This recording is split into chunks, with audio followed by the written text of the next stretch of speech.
going to listen to Luther from the SA Business Hub. So I met Luther. You know, time flies, and then you pack so much in a short space of time that it feels like you know each other for years.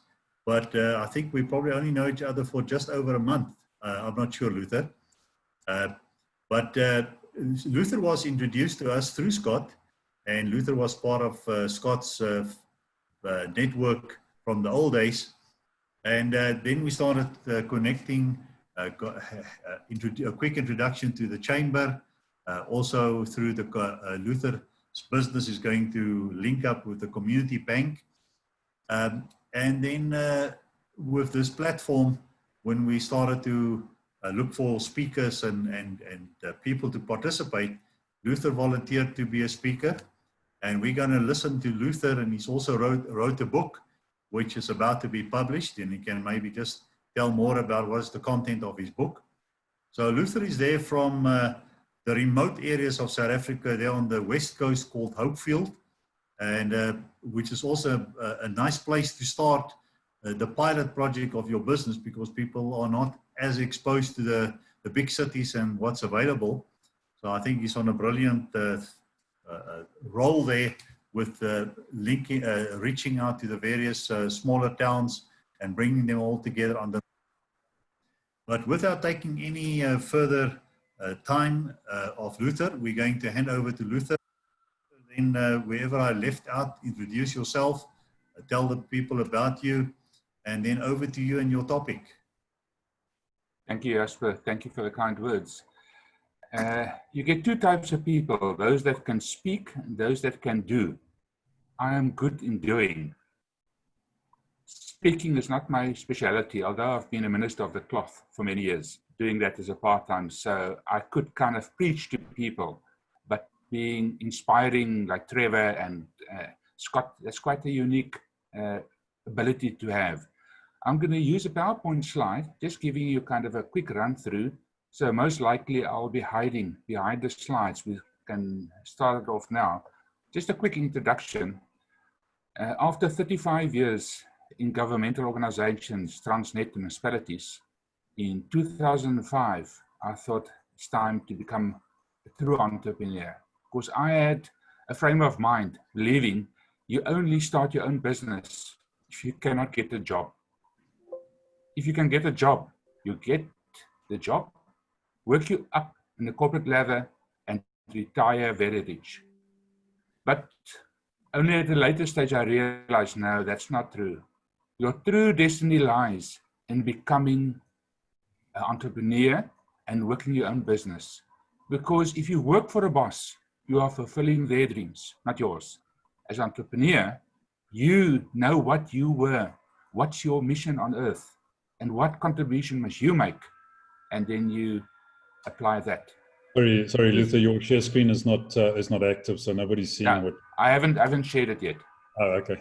Okay, I'm just speaking on because as soon as the share comes up, I think my photo will vanish, but that's good. I like it that way. Okay. In 2005, I started off with SA Business Hub, wanting to leave a legacy where people and business and those that can support them can flourish. 10 years later, I was still battling. I thought, picked a lost cause. And then 2008 struck, which had an impact that made lots of businesses suffer. And it put me a bit on the back burner for a while. But we started off, I get it going. In 2016, I started to get new initiative when I came to the West Coast for the first time. And I saw the potential. I said, okay, let's think smaller, let's think West Coast. Let's go for West Coast. But then the pandemic struck. And soon as it struck in March and I heard about the lockdown, I just knew what was going to happen. And I've been working unabated since then, doing more than 20 hours a day for the past 4 months to be able to release or unleash the entrepreneurial revolution I'm going to share with you in the next few minutes. Let's open up.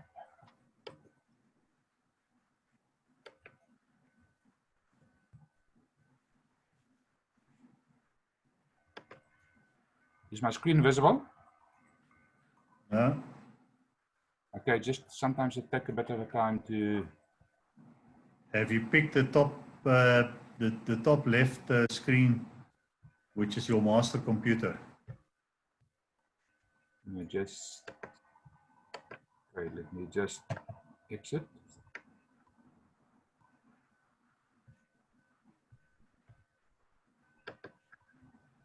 The top, which one? The whiteboard. Or when you say share screen, not whiteboard. Okay.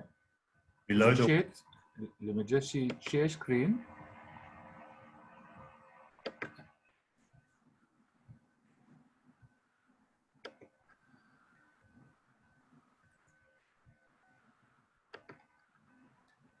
So if you already got your PowerPoint open, then It's open, yes. Okay, then pick the one where you can see the PowerPoint. Okay, the PowerPoint is open. I can only see, I don't see myself, I just see the first slide. Yeah, but you haven't shared the screen yet. So go to share screen and then click the screen that shows the PowerPoint and then share that with us. Because let me just try again. Because as soon as I do share screen,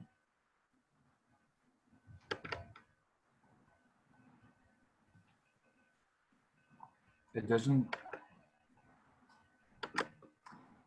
There we are. Something happening now. Okay. There we are. Now we see your PowerPoint. Okay, let me just go back one slide.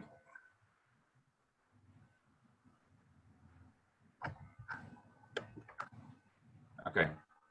Can you see my slides now? Yes, and you can now start your slideshow because now we're on the screen. Okay.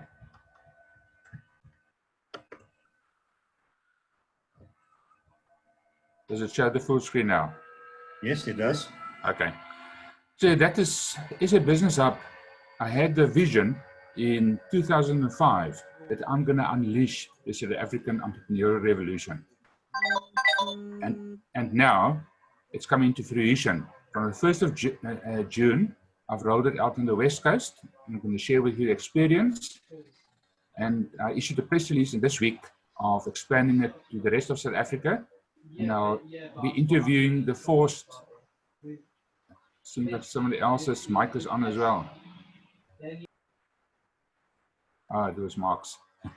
I'm interviewing the first 41 other municipalities next week to start expanding the pilot there. Just what it's all about. Even before the pandemic, we had a very high failure rate of businesses. That needs to change. There's lots of reasons for it. If we'll have a look at the Global Entrepreneurial Monitor, we've been having this problem for even before the pandemic. Just see kind of blocked in red on the right-hand slide. Just see the kind of the slow and small economic activity of business in South Africa. This is a major. Entrepreneurship is there, but it's not intuitive. It's not fostered. Because I normally say it's heaven starting a business in South Africa, but it's hell keeping one and that remains successful.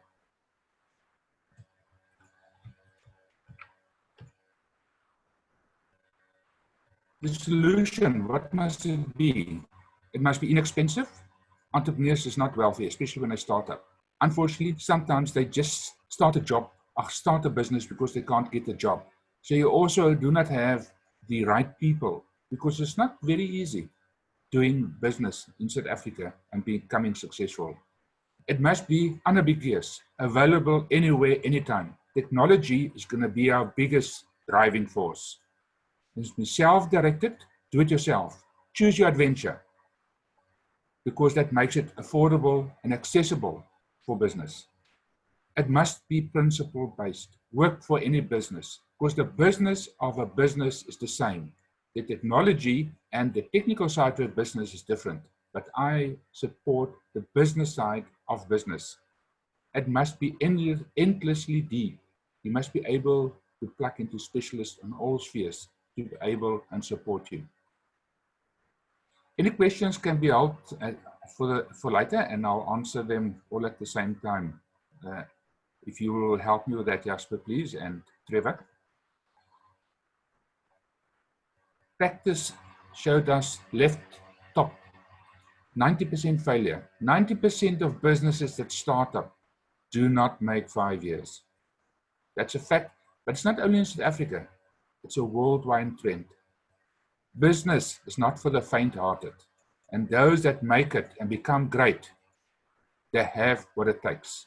But it would help a lot if we can have some form of incubation and acceleration.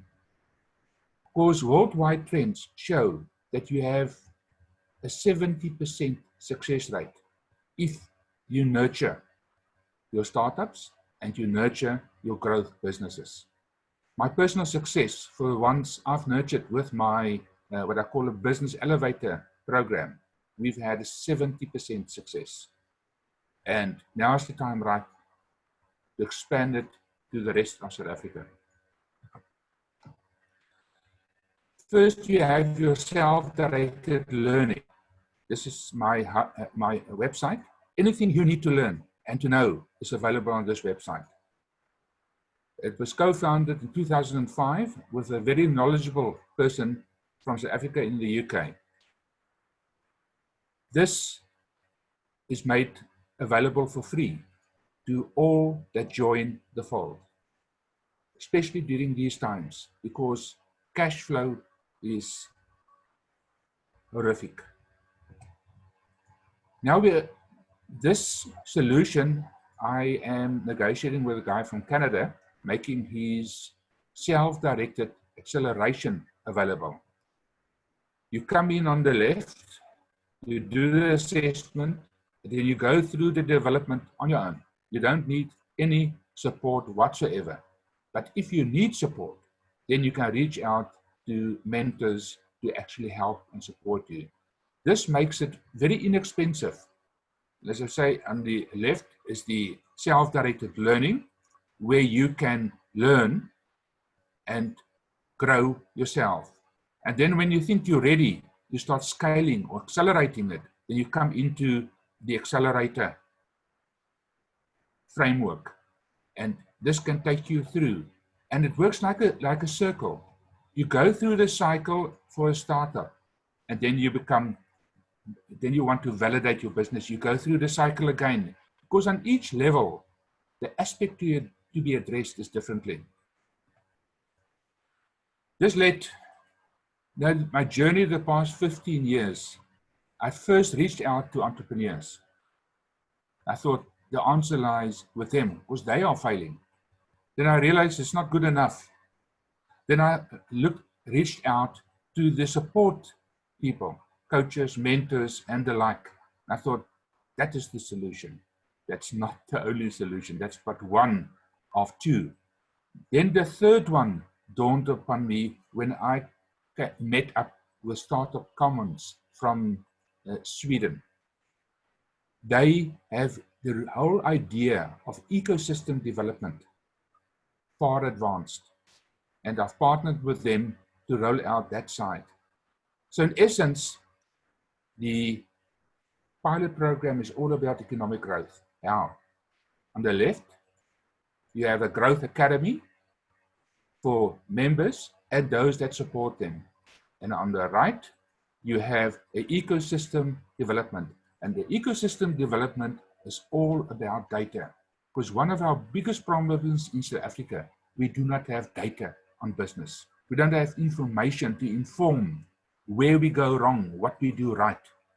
And this will be addressed. So that's why the system called FEED, Framework for Entrepreneurial Ecosystem Development, to facilitate growth. On the left, focus on members, a seamless self-directed learning acceleration, and the right, a seamless support through mentors, advisors, hubs, trainers, whatever is required. Strategic alliances so we can go deep, and then linking up, because the ecosystem involves everybody, all the institutions, governmental, the policy to be formulated, educational, professional, and financial.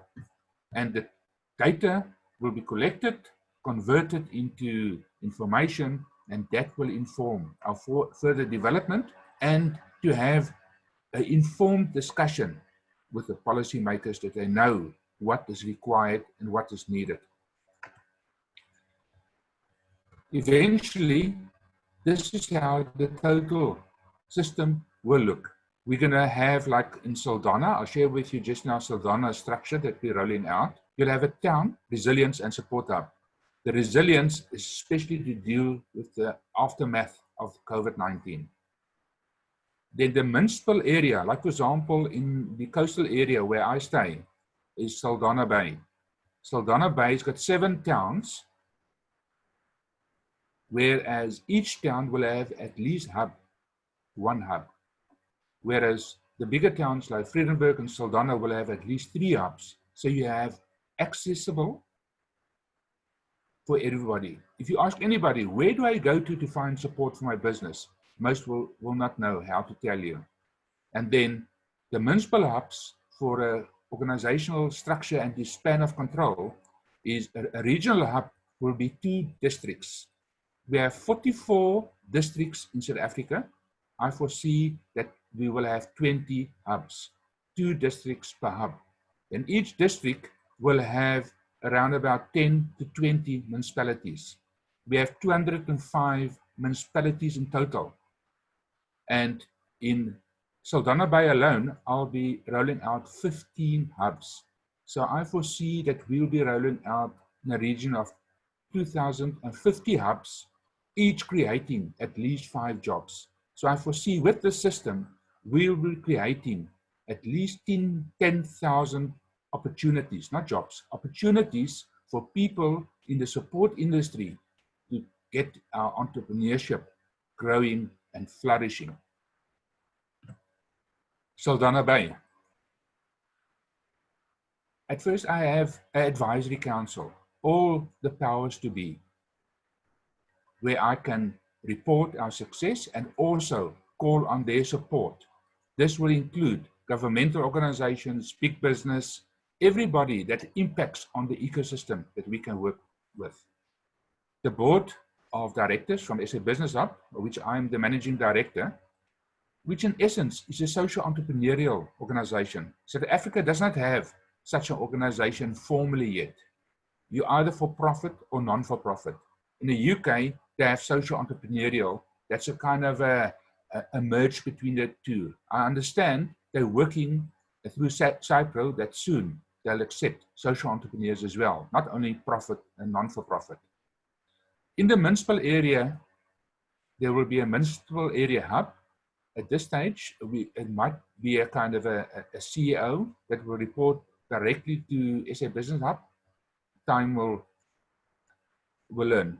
On the left-hand side, I have people throughout the world working with me in establishing and getting the know-how how to get this pilot structure moving. I take you from left to right. You see Hopefield, where I stay, will have 1 hub. I've established a business chamber there because Hopefield alone has got more than 100 businesses. But the first century still has to come to them to know how they can, because there's only about 5 businesses that's really flourishing, and they make their money outside of Hopefield. Most of the business in Hopefield think they can become wealthy by just doing business in Hopefield. That's a fallacy. We have businesses here that have 286 branches throughout South Africa, simply be producing products from honey, brilliantly doing, knowing the world is the oyster. So we'll have in total 12 hubs with their individual support systems in each hub.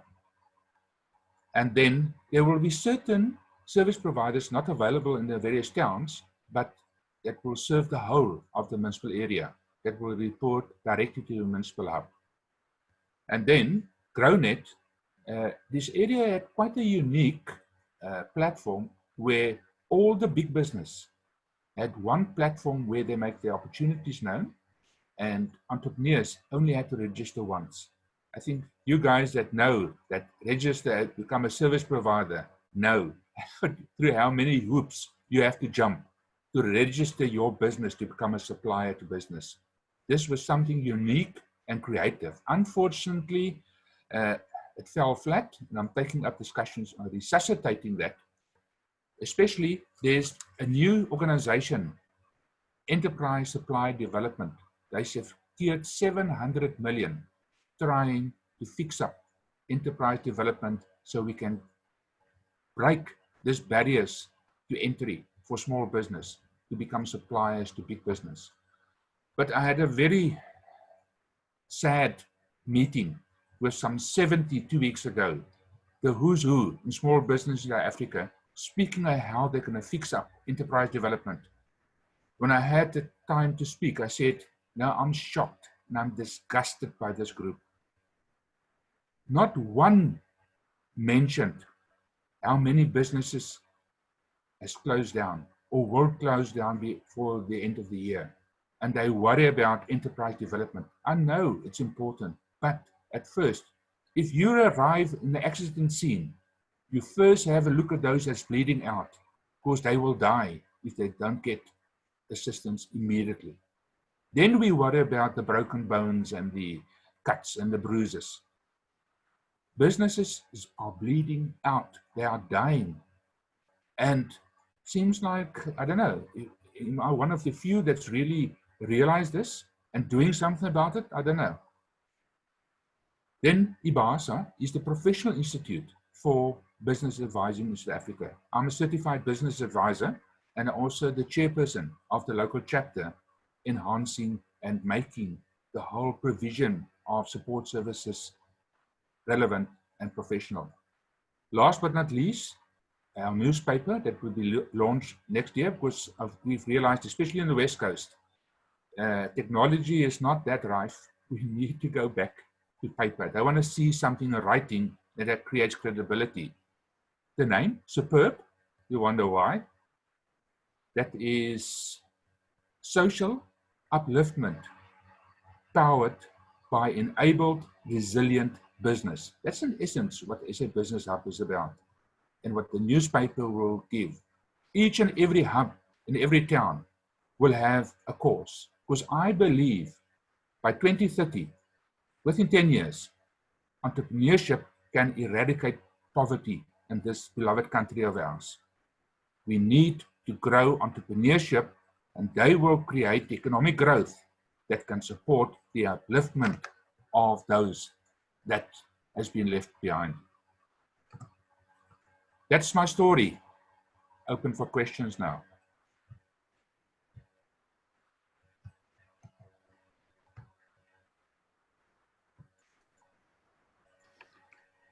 Right. If you can stop your share screen, please, Luther, then that's great. Then we can have a broader spread. And thank you, Jasper, for taking on the introduction.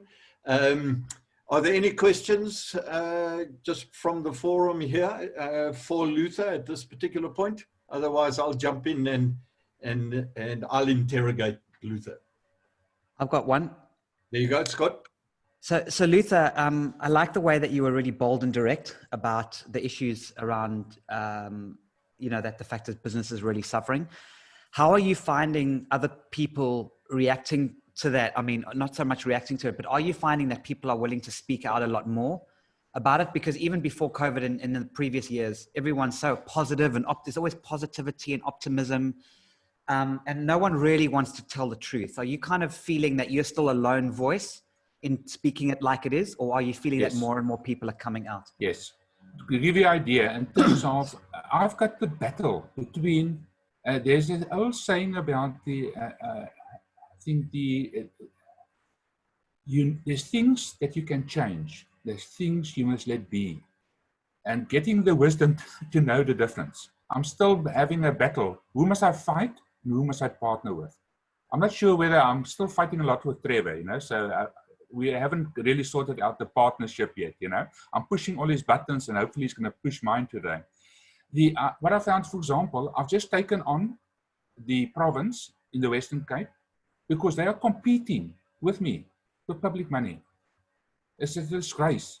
And I told them that, and I've asked for an interview with the Premier, because I understand Alan Wendy, he's quite open to this. Then the city of Cape Town, they even went further. They are also competing with me, but even using my name, Business Hub, and branding that. I've complained to them as well. And if I don't get answers soon, I'm going to start a media campaign, because I understand the DA in the Western Cape, they as afraid as hell with the social media. And I'm going to need the help of you guys in terms of how to, because it seems like they've got a special kind of consultant watching the social media, and you get immediate response from them. So I'm really, I'm going to give them a fair chance. I'm trying to be reasonable, but I'm giving them a fair chance. Now, the other side in Saldanha themselves, in terms of, I can understand, for the first time, I really understand why our Black South Africans has this difficulty to accept what's happening. I have the same problem with government officials. Their incompetence, they paid ludicrous salaries, and they're preventing, they think they are they are public bosses, not public servants. And that is bullshit. That has to stop. They have to start serving us and not try and tax us out of our houses and not rendering the services. So, but then I had a good discussion with a friend of mine. He says, Luther, stop the blame game and engage with them and transform them from within. I reached out to all this government departments and non-profits in the West Coast, and it's working. I'm getting appointments and we're starting to work together. I'll transform them from within. Does that answer you, Scott? Yeah, Luther, I mean, I love it. I think what you're doing is amazing. And it's great to hear you, because one thing I have noticed, you know, I've known you for quite a while, is that you've become like me, like I mentioned in my presentation. You're now willing to tell it like it is. We can't beat around the bush anymore. We've been diplomatic and we've been saying this, and we've been very cozy about it. You've got, those days are over. So good for you. And you have my support. Oh, by the way, one thing about the media, Luther, do not underestimate the power of the database you have. That is a media unto itself. Yes, I have, through you and from the database I shared with Trevor, I think I have connections of around about 100,000 at the moment that I haven't evoked yet to get their support. Right. So well done. Luther, the buttons that I'm going to press here a little bit, and if anyone wants to step in, please just put your hand up, or just get on the mic and say, hey, I want to jump in. Otherwise, if no one else is stepping in, I'm going to push Luther a little bit here. Luther, so what I'm going to suggest is, or what I'm going to ask you is, where is your primary funding in this business model going to come from? Where do you expect it to come from? I fund, it will cost me around about 4 million for the pilot. I'm funding it myself. And I foresee that I had intention of converting SA Business Hub into a non-for-profit. But that goes against my principle, because I have a bone to pick with non-profits. Seems like as soon as you become a non-profit, you forget how to work and how to generate income. I believe, for example, I've got 41 licenses I'm interviewing next week. If I just get 10,000 from each of them, I have 500,000. And there's 2,050 of them. So 2,050 at 10,000 is 2 million. That will fund the rest of my rollout. I foresee it to be self-funded, and I'm just making provision in case I run short and I don't sell fast enough, that I need to have some grants. That's why I'm going to go out for crowdfunding. That's why I wrote my book, had it published, which I'm presenting this afternoon, to give me that funds. So I don't want to be dependent, and that's why, and through the cooperative bank, we're going to get money in there, and we're going to generate that money to fund the whole growth and development. And Luther, if I can ask, did I pick up that you're creating business opportunities for people to promote the SA Business Hub as well? Or have I I've now had 4 hours of inputs here. Have brought someone else's model into this? What is your model for other people to make money on this, apart from educating them in their business? The SA Business Hub licensees is a plug-in. It's not a franchise. So any people, I have quite a few business chambers and organizations that has applied for becoming a hub. So it's not that it's all Business Hub is about creating this connection, this ecosystem. There's no competition within it. We all have a common purpose. And how can we, at the end of the day, the proof in the pudding will be what impact are we making? Are we getting the economy to grow? And are we getting sustainability in business with a much bigger startup and sustainability? Does it answer you, Trevor? It's not. I'll tell you why it doesn't. Okay. I want to get down to why would we, as individuals, so any individual listening on to the recordings and the live stream later on, why should they as an individual be interested in this process? Now, number one, I hear you turning around and saying, hey, listen, we've got to do this for the good of our country and for the good of all entrepreneurs. But I'm afraid the real world is that people are looking in it for what's in it for me, number one. So I want to know, as an individual representing other individuals, why should I get interested in what Luther is doing? What's in it for me as an individual sitting there, and I'm in the Karoo somewhere, I'm not telling you where I am, and it's blooming freezing here, and I'm really hungry, I want to make some money. What's in it for me as a budding entrepreneur? Brilliant question. Thank you for that. I have identified at least 10 income streams that my licensees will be supported, and I've already identified 10 future streams, 20 income streams, and I foresee if they cannot get a return on their investment within the first year, then they're not worth it. They're not true entrepreneurs. I can foresee that within the first year, they will recoup their investment, and then they'll be on a platform of, they can decide, because the beauty of it is each one has got a different need for a different amount. Each one must decide, because my formula, my spreadsheet telling them, okay, this is what you pay and this is what you can do. Now, if you want to double, treble, or whatever the numbers are, you just exceed your, how much hours consulting will you put in? How many of this will you get? How many members will you get? How many? Then they can decide what their income is, and they'll know what the effort must be put in, and I will help them.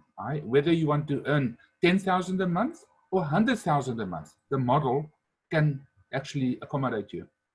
So let's say out of this little broadcast, you get 10 people, 100 people, and please God, 1,000, and so it goes. But let's have a look at 100 people wanting to come on board all around the country, perhaps. What is their investment to get involved with you, Luther? The smallest investment for, okay, let me just first give you the turnaround. There's 3 ways they can get involved in. The first one is a pay-as-you-go. They need to make a 10 or 20% deposit, because I've learned my lesson. No skin in the game, they're not committed. They must have skin in the game. So the first one is pay as you go. You pay 10 or 20%. I haven't finalized that yet. And the rest, then you can earn, it will go off your commission, 50-50. 50% is your income, 50% goes towards the earning of your, of payoff of your license. Secondly, you can decide to say, okay, I want to buy it cash. Great, because you can either pay it cash, your annual license fee up front, or you can pay it monthly. Monthly is 12 times the amount, but if you pay up front, you only pay 10 months, so you get 2 months. So that's just kind of a carrot for them to pay annually up front, because then they know I've got people committed. Because I've, through experience, know The monthly payments is less, but they last longer. But you have a lot of fallout. But if you do annually upfront, at least you've got them connected for a year. And then the third option would be, okay, I don't have the full amount. Now, I must still agree with that. I've taken up discussions with Jasper that we will fund the license through the cooperative bank, through a peer-to-peer lending. Sorry. And how much? So what is the bottom end investment individual want to have? This is roughly, because there's going to be 3 tiers. The first tier is a town or a business hub. I'm giving you ballpark figures is 5,000 per annum or 500 Rand per month. That's all it is. For the next level, if you become a municipal hub and you then have 10 to 15 hubs under you that you kind of manage, it kind of trebles. Then comes around about 15,000 or 1,000 a month. And then if you really hope to find, because the higher they come into the license, the less I have to do, because then I can delegate to this person. Because if you have a district hub, there's 2 districts, it's around about 10 to 20 municipalities. And that would be treble that. So that would be around about 45,000 for a district of around about 10 to 20 municipalities. That's very competitive. I believe the amounts I mentioned is only for the launch. It will at least double in next year with the renewal. So you would have prepared a pro forma prospectus or yes, everything, revenue projections, so that everything can have that. That's right. I'm having my first. I'm going through a step. I've learned by, unfortunately, it took me awful long to unleash the revolution. And I've learned many mistakes. I've did many mistakes, and I've learned from them. The next week, I did the first press release, and I stopped. Because 41 as a first step is quite a big ask. I'm not sure. Now I'm starting like what Scott normally speaks about, the sales funnel. I'm going to start. I've got 40. Now I'm going to see how many will I be able to convert into licenses. I start off with the information session next week, where I give them all the detail, the facts and the figures. And then they must decide on what level do I want to come in, level 1, level 2, or level 3. Once they're in, then we enter into an agreement. I've got kind of a legal agreement already kind of checked and say, right, that is next one. But sorry, before I have a kind of a recruitment or mutual selection, I have a part of my business elevator program. I have a baseline assessment. It would be a requirement before you can be considered to take up a license. You have to successfully complete that baseline assessment. So if I may just come in there, yes. Curiosity factor is, what is the minimum baseline for someone who wants to get involved with you? Because I would assume your first 10, 20, 30, 40, let's call them licensees, are your most important. You want them to actually take off. So on your wish list, what type of individual? Let's say 10 people over the next, listening to this, want to get onto you. Who should they be? Describe them to us. Your most preferable license. I've got a very kind of broad. All I require, you must be internet literate. You must have access to a PC and know how to use it. And you must have access to a smartphone and to use it, because it's all I need for starters. If they can do that, I can work with them. I can grow them. I can develop them. I've got, you name it, I've got it. I'm going to personally kind of intervene with the first licensees to coach them, to mentor them, and to guide them through the whole process, because they're going to lay the foundation for success. So entertainment, very easy. Internet able, access to computer and smartphone, that's fine. Even if they don't have money for data, I can even kind of advance it for them for time being, just for starters. Okay, so I want to make certain that I'm not missing anyone that wants to jump on board and just ask Luther a further question. Anyone want to jump on board? Just shout. I'm giving you 1, 2, 3. Okay, so what I'm going to ask you, or there's Scott, you want to come back in? No, very quickly. So I know, is this maybe not the right forum, but I'm just wondering, like, how this connects with Trevor's $1 a month, $1 a day idea, if they similar, different, or if there's any collaboration between you on that, Luther. We haven't explored yet in terms of I've just been pressing Trevor's buttons, and I think I've found all of them, but maybe there could be a few more I can press. In terms of, we haven't really, our duration, we maybe much the same in terms of what we do and how we do. And we still haven't really matched it. I don't think he really trusts me. I don't like him very much. I think he's a terrible person.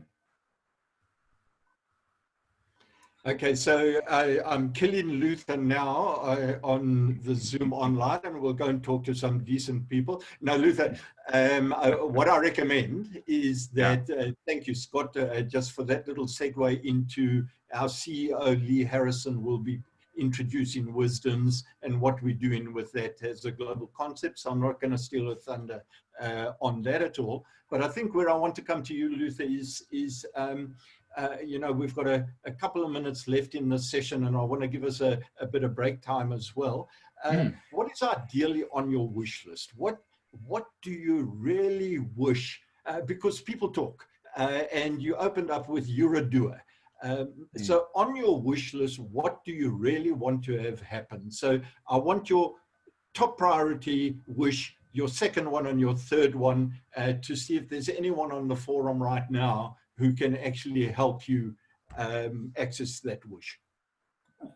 The biggest demand at this stage, that's my biggest holdup, that's not for my model, but for the people we're going to serve, is access to cash.